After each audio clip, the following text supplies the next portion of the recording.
the Russian invasion of Ukraine reaching its fifth day on Monday, the International Olympic Committee asked international sports federations and event organizers to not invite or allow the participation of Russian or Belarusian athletes and officials in international competitions.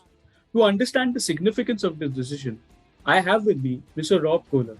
Rob is the Director General of Global Athlete, which is an athlete startup movement. Rob, welcome to News 9. Thank you so much for taking the time out on doing this.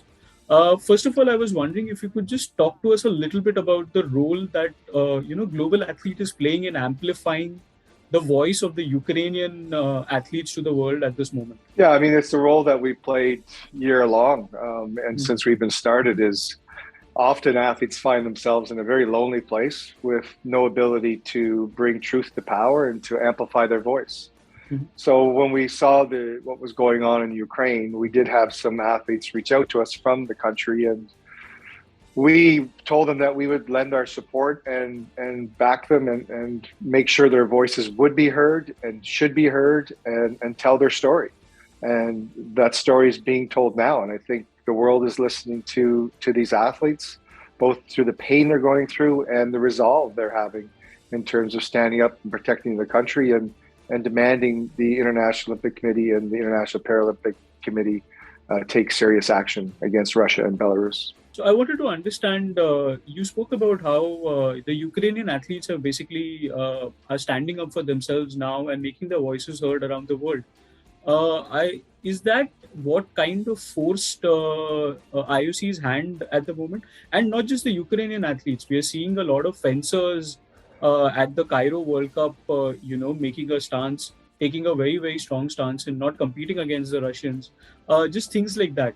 Do you see that has kind of forced the IOC's hand into making the move that it has? Without question, it has forced the IOC's hands. And it's important to look at the letter that was developed by the Ukrainians and the support that it had behind it. There was over 100 Olympians, and not only Olympians, but there was Belarusian athletes and the chair of the Russian Athlete Commission who signed that letter. So it did force the IOC hands. But let's be very clear, the IOC statement today did not have an effect on Belarus National Olympic Committee or the Russian National Olympic Committee. It's simply the IOC came out and recommended that everybody else do something except themselves. And these athletes have made a call again. The Ukrainian athletes, along with the hundreds of supporters, have called and reinstated that the IOC must and the IPC must ban the Russian and Belarusian National Olympic Committees from sport, including their athletes, and that is extended to the Paralympic Games taking place in a few days in Beijing. We want to see all athletes banned from these games. I understand that you are in touch with a lot of Ukrainian athletes who are still in Ukraine. Some of them have taken up arms to defend their own country. Some of them have gone into hiding to just survive. What is the sense that you are getting from them from this decision? I know you mentioned that they want IOC to, go all the way and ban the ROC. But besides that, what else have they been telling you since the decision has been made? They're angry, they're disappointed, and astonished that the IOC didn't take the fullest extent of sanctions that they should have. And I feel severely let down by the sport movement. Both the IOC right now, we'll see what the IPC does, but they just feel that their voices weren't listened to and they weren't taken seriously. And that's for a country and for athletes and for people that are going through such turmoil, for the IOC not to do a humanitarian thing and support them like the rest of the world is doing and putting sanctions on Russia and Belarus. Simply unacceptable. So it's been a hard day from them, but we've talked to them throughout the day today, and they're ready to continue to fight and push the IOC. So this battle is not over. Right. We are hearing a lot of these differing opinions about the move that IOC has made. Well, some of them are saying that it is unprecedented because for the IOC to take such a strong step, strong in their words. But there are also others, including the Ukrainian athletes, who are saying that whatever they've done is not enough. Do you see any sort of significance from the move? No, the IOC made a statement recommending that everyone else does something else. Right. And they've taken no responsibility other than taking the Olympic awards from Vladimir Putin and three of his colleagues. So they have really done nothing when it comes to concrete actions. You know, I'm going to give an example where this has occurred before, where they get the headlines and people come out and say Russia's banned or Belarus's banned. If people look what happened after the statewide institutionalized doping in Russia, in December 2017, the IOC announced that Russia would be banned from the Pyeongchang Olympic Games. And that was followed up by a statement in January 2018 that said, now the Russian athletes will compete as Olympic athletes of Russia, OAR. So headline wars and with a very lack of concrete actions on their behalf. And shame on them for not taking action and standing up for every Ukrainian athlete and every Ukrainian citizen. Yeah. You also mentioned the IOC withdrawing the Olympic order from Putin and some of his cronies.